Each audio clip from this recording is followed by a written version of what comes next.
I'm the Western Mass Field Representative for the Salvation Army. I'm Kate Agan, a Customer Care Outreach Specialist for Western Mass Electric and Chairman of the Good Neighbor Energy Fund. The Massachusetts Good Neighbor Energy Fund is in its 28th year. It was created by Massachusetts Utilities, and we've worked with the Salvation Army since the beginning to administer the program for us. So the utilities and our customers make contributions, and the Salvation Army administers the payment of those funds so that we're able to keep it separate. So it's a fuel-blind fund that's available statewide for income-eligible households that have a temporary financial crisis that we can help out with $350 per heating season. We take income verification. They fall between 60 and 80% of the median income, and they just qualify as far as income. There's nothing else that would qualify them other than income. It can be for gas, it can be for electric, it can be for wood pellets, it can be for oil, it can be for any kind of fuel. It's just your income that qualifies you. I can tell you all the regulated utilities in Massachusetts participate in the fund.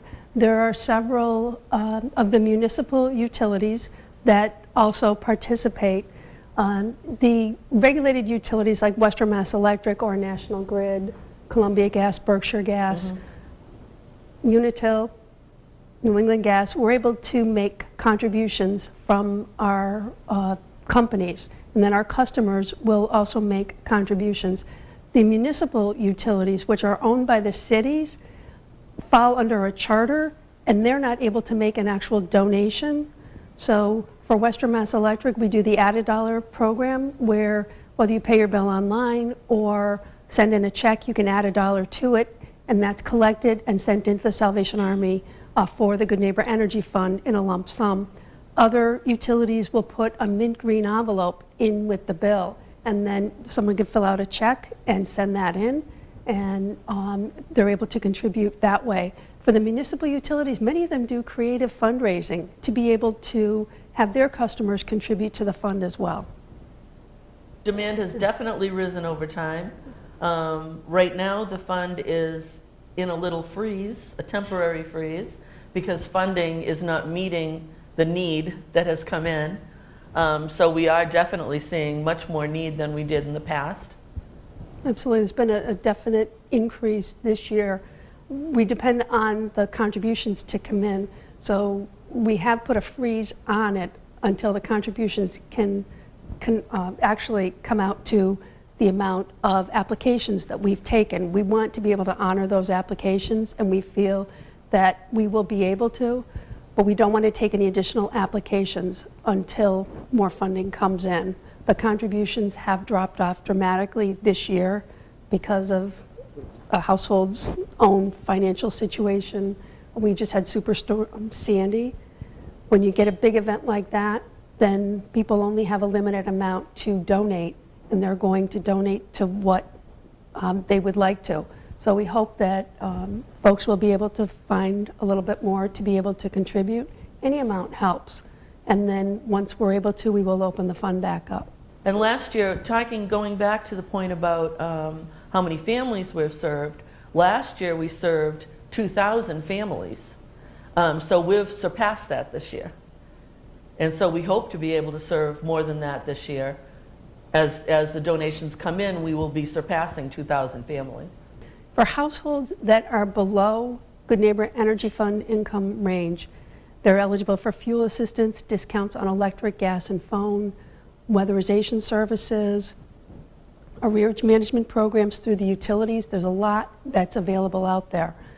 Once the income increases to 60% of the state median income or over, it's a lot more limited. We know that it's very difficult for folks.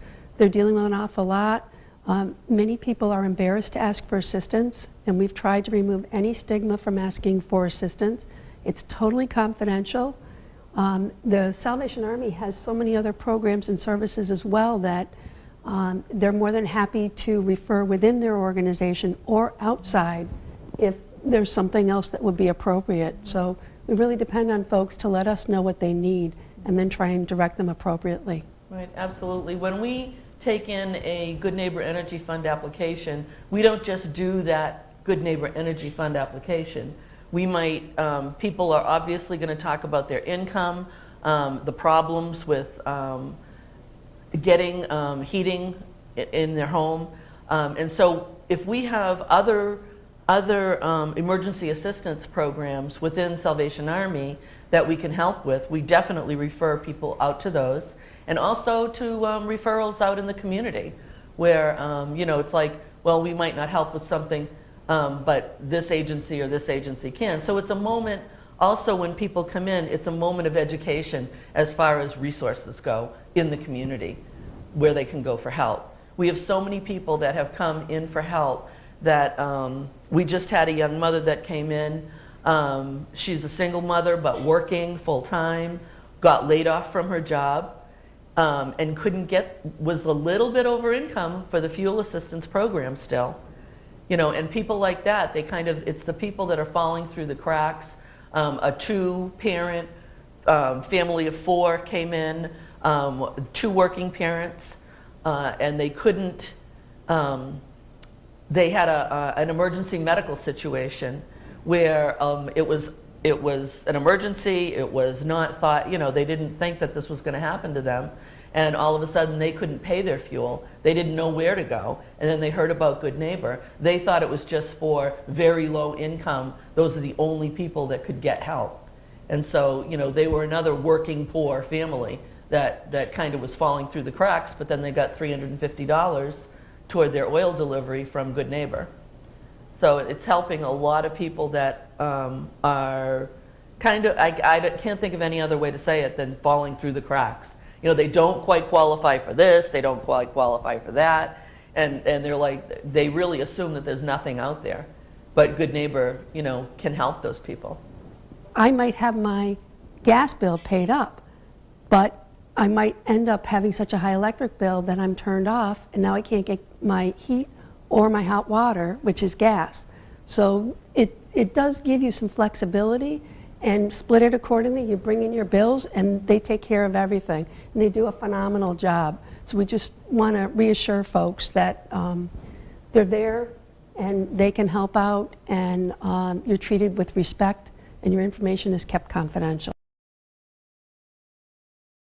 Salvation Army is really strict about where every dime goes to where we say it's going to go. We have a lot of checks and balances.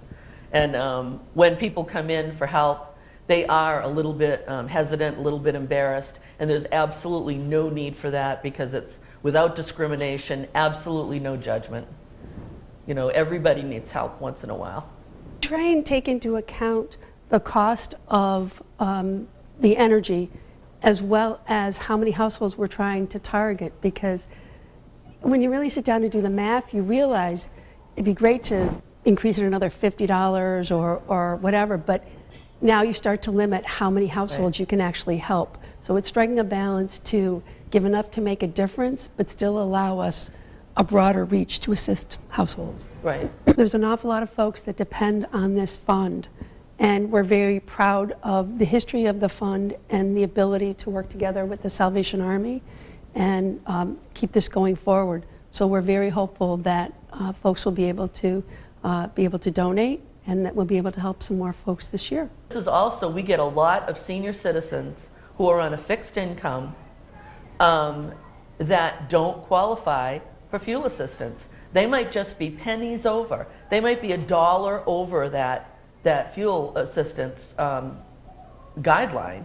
but they qualify for Good Neighbor. And so it's not just working people, it's also people that are retired and on a fixed income that can qualify for Good Neighbor. And I would say we appreciate all the donations that we've received so far. They do make a huge difference in helping out those that really don't have a lot of other options for assistance. And we do hope that if anyone is able to donate, that they would do so and know how grateful that we are. Thank you.